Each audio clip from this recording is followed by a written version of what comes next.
Assalamualaikum warahmatullahi wabarakatuh. Baik, semuanya, perkenalkan nama saya Nasywa Hirunisa. Saya dari jurusan Bimbingan dan Konseling Islam, Fakultas Dakwah, UIN Sultan Maulana Hasanuddin, Banten.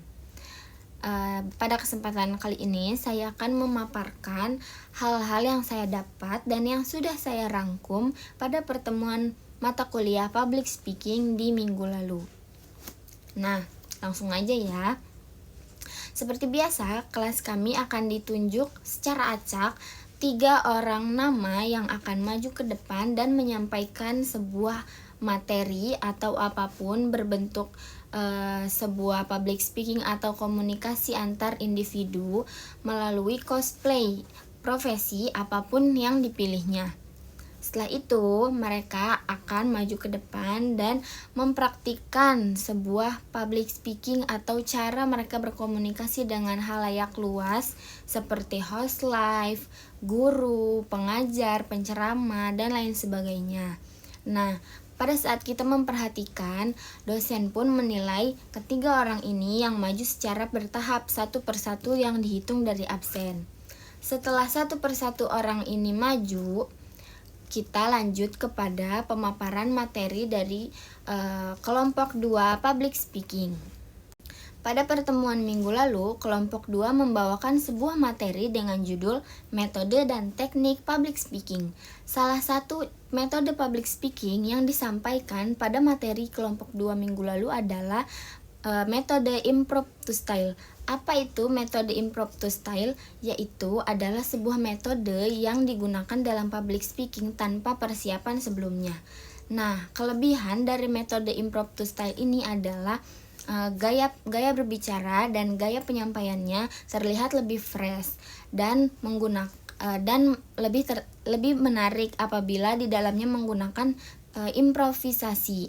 Namun ada juga kekurangannya. Salah satunya adalah bahasa yang gugup atau cara penyampaian pesan yang tidak tersampaikan menyeluruh karena kurangnya persiapan sebelumnya. Salah satu metode yang dibahas di dalam materi kelompok 2 minggu lalu juga salah satunya adalah metode memorize style. Nah, metode memorize style ini justru berkebalikan dengan metode improv to style. Apa itu? Metode memorize style ini justru mengharuskan pembicara menghafal naskah atau teks sebelum mereka melakukan public speaking atau sebelum mereka berbicara. Nah, justru kelebihannya itu adalah mereka itu semakin lancar menyampaikan sesuatu karena sebelumnya mereka sudah menyiapkan secara matang. Setelah pembahasan seputar metode praktik public speaking, selanjutnya yaitu membahas tentang materi proses praktik public speaking, yang dimana dalam proses praktik public speaking ini memiliki banyak tahapan. Tahapan pertama adalah tahapan persiapan.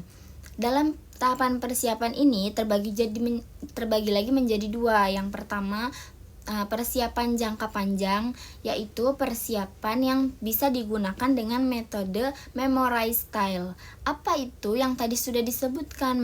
Metode memorize style itu adalah suatu metode public speaking yang harus mempersiapkan naskah atau menghafal naskah sebelumnya, sehingga cara penyampaiannya lebih matang dan lebih terstruktur karena sudah dipersiapkan dari jauh-jauh hari atau dipersiapkan secara jangka panjang.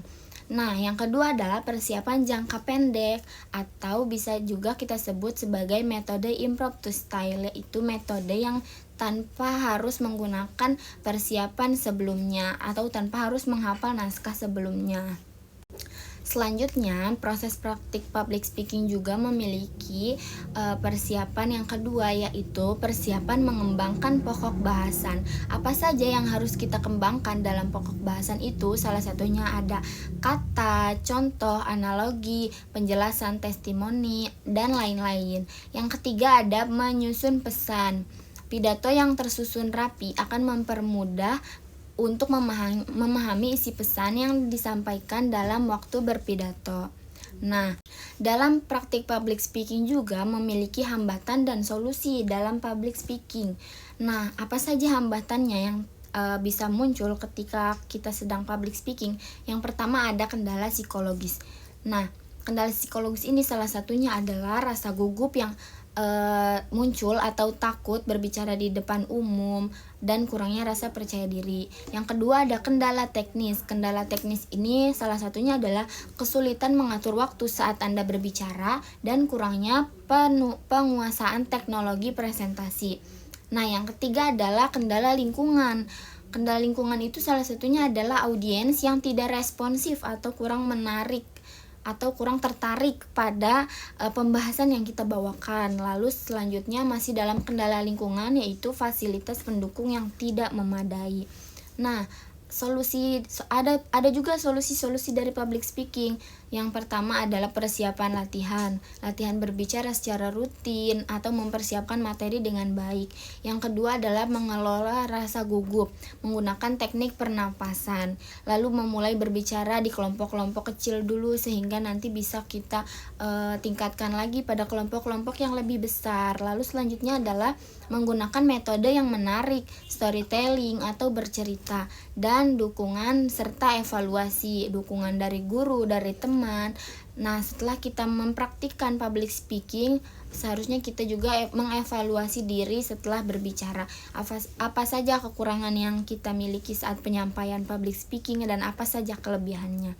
Baik, mungkin itu saja yang dapat saya paparkan dari pertemuan mata kuliah public speaking minggu lalu. Kurang dan lebihnya mohon maaf. Semoga tugas-tugas selanjutnya saya bisa lebih maksimal dalam menyampaikan. Terima kasih. Wassalamualaikum warahmatullahi wabarakatuh.